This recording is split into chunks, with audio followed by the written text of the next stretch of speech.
छात्रों को सुप्रभात। मैं गंगाराम पीजीटी हिंदी। आज हम कक्षा द्वादश गद्य में फणीश्वर नाथ रेणु द्वारा लिखित पहलवान की ढोलक पाठ का हम अध्ययन करेंगे। इस पाठ का अध्ययन हम पहले भी कर चुके हैं और अब हम पुनः इसका अभ्यास करेंगे। फणीश्वर नाथ रेणु का जन्म 1921 में बिहार में हुआ था। इनकी रचनाएं उपन्यास के रूप में, कथाओं के रूप में, कहानियों के रूप में हैं।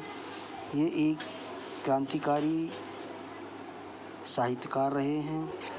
मैला आंचल, परती परिकथा, कितने चौराहे, दीर्घ तपा, अग्निखोर ठुमरी, आदिम रात्रि की महक, एक श्रवणी, दोपहरी की धूप, बन तुलसी की गंध, ऋण जल धन जल, श्रुत अश्रुत पूर्व आदि ऐसी इनकी रचनाएं हैं। पहलवान की ढोलक एक ये कहानी है।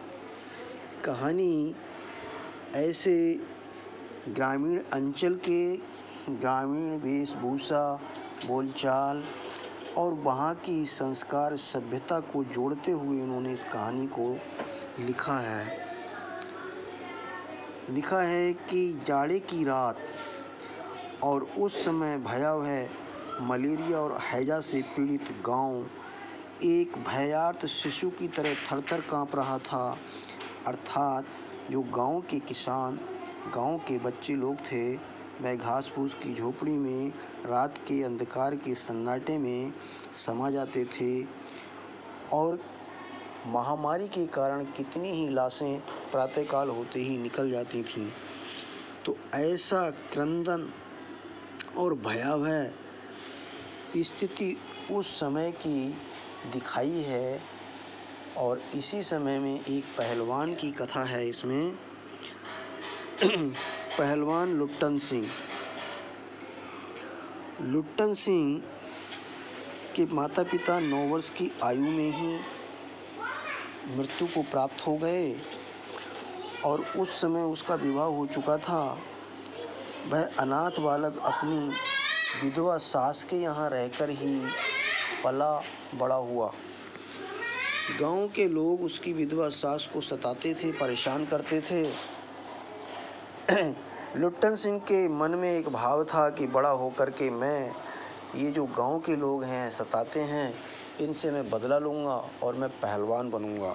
लुट्टन सिंह गाय चराता था और इस प्रकार से लुट्टन सिंह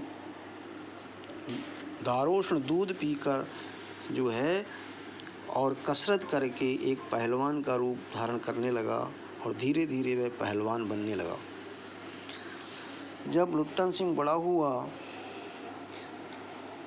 तो फिर उसने ढोलक की थाप पर कुश्ती सीखी और उसके जीवन में एक नया मोड़ आया। श्यामनगर के राजा ने दंगल का शुभारंभ किया और वह दंगल में मेला देखने के लिए गया। श्यामनगर के मेले में जब वह दंगल में पहुंचा तो उस समय दूर दूर के पहलवान वहां आए हुए थे। पंजाब का पहलवानों का अखाड़ा भी वहां मौजूद था।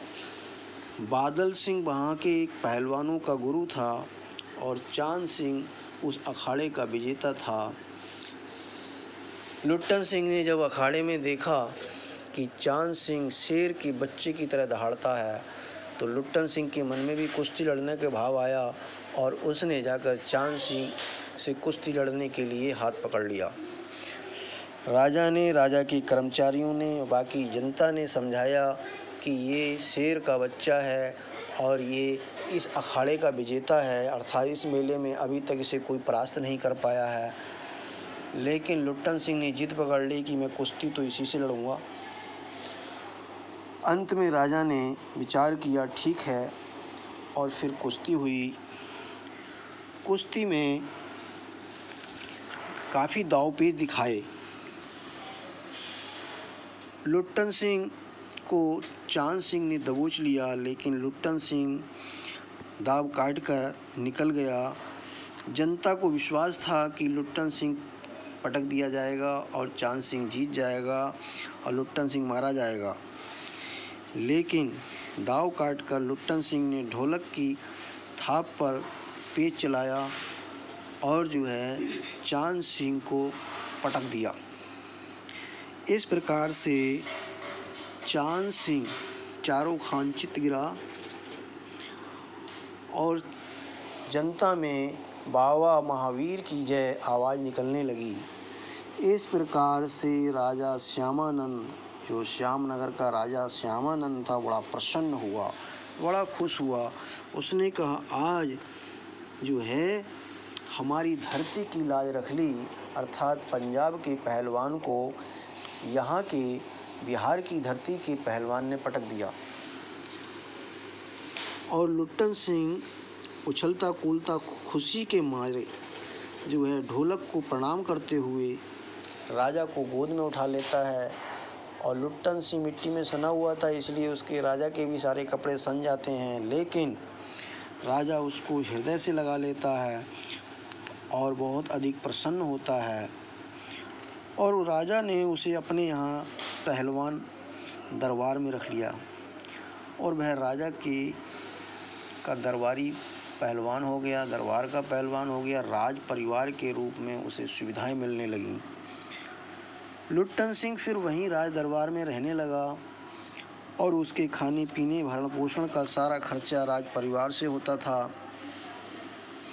इस प्रकार से लुट्टन सिंह का विचार था कि जो ये राज परिवार है, वहाँ पर उसने अखाड़े में बहुत से पहलवानों को धूल चटाई और वह राजा का प्रिय पहलवान बन गया। वह 15 साल तक अजय पहलवान रहा। इस प्रकार से उसके 2 बेटे भी हुए और वे दोनों बेटे भी उसी पहलवान की तरह शरीर से गठीले थे और उन्हें भी ढोलक की थाप पर वह पहलवानी सिखाता था और उन्हें भी उसने पहलवान बना दिया। लुट्टन सिंह श्यामनगर में, मेलों में, बाज़ार में एक खुले शेर की तरह घूमता था और जो मर्जी दुकानों से लेकर मिठाइयों की दुकानों पर खा लेता था, क्योंकि वह राज दरबार का पहलवान था। तो इस प्रकार से लुट्टन सिंह का जीवन सुख से व्यतीत हो रहा था। लुट्टन सिंह उस समय कुश्ती नहीं लड़ता था, वह एक देखने योग्य पहलवान था।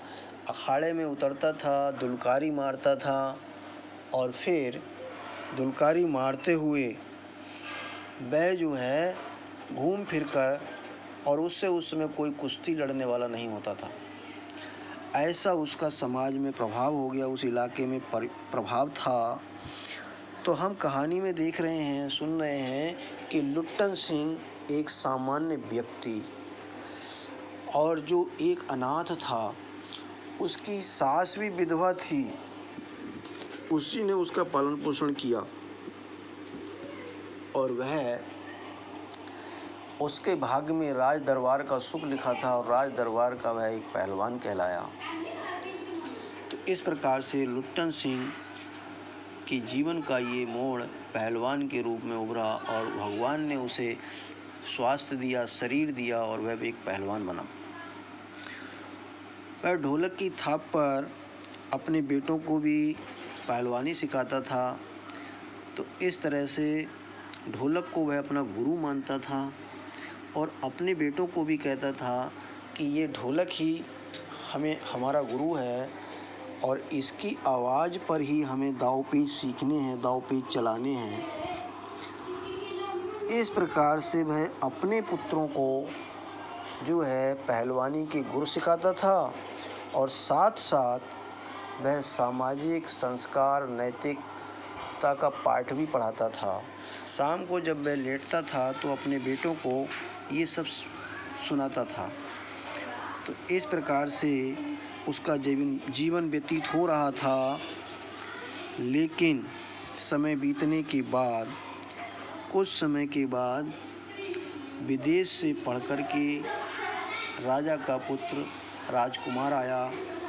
और राजकुमार जब आया तो राजा बूढ़ा हो चुका था और उनकी मृत्यु हुई। तो श्यामानंद की मृत्यु हुई जब, उसके बाद राजकुमार ने श्यामनगर का राजभार संभाला।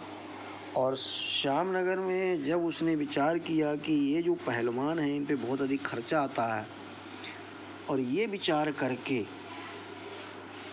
राजा के बेटे ने, यानी वो नए राजा ने पहलवान को बाहर कर दिया, अर्थात राज दरबार से निकाल दिया।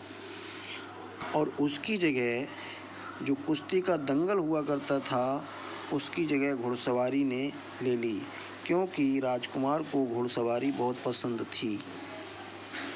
इस प्रकार से लुट्टन सिंह को राज दरबार से निकाल दिया गया और लुट्टन सिंह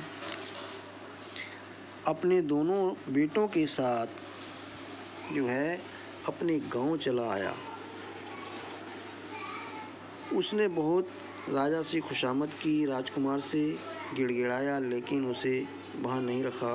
वह अपने ढोल को कंधे पर लटकाकर अपने बेटों के साथ गांव चला आया।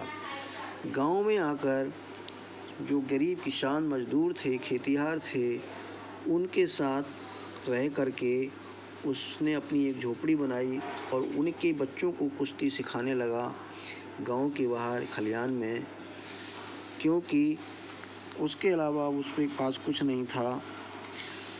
धीरे धीरे वह उन बच्चों को कुश्ती सिखाता था। उसी समय एक वज्रपात हुआ और लुट्टन सिंह के जीवन में ये एक ऐसा वज्रपात हुआ कि जो समाज के लिए और उस समय के वहाँ के लोगों के लिए, सभी के लिए एक भयानक दुख हुआ। अनावृष्टि हुई, अर्थात वर्षा नहीं हुई बहुत दिनों तक।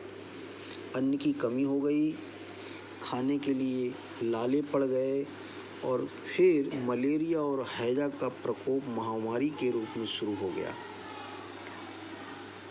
तो गांव में सूना दिखाई देता था, जैसे कि घर के घर खाली पड़े हैं।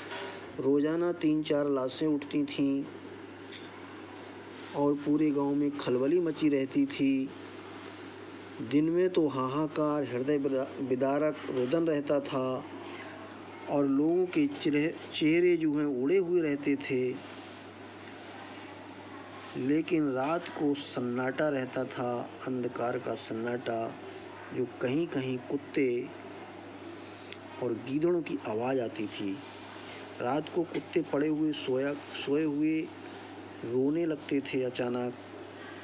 तो ऐसा भयार्त क्रंदन था, गांव की भयावह ऐसी दशा थी, लोग डरे हुए थे।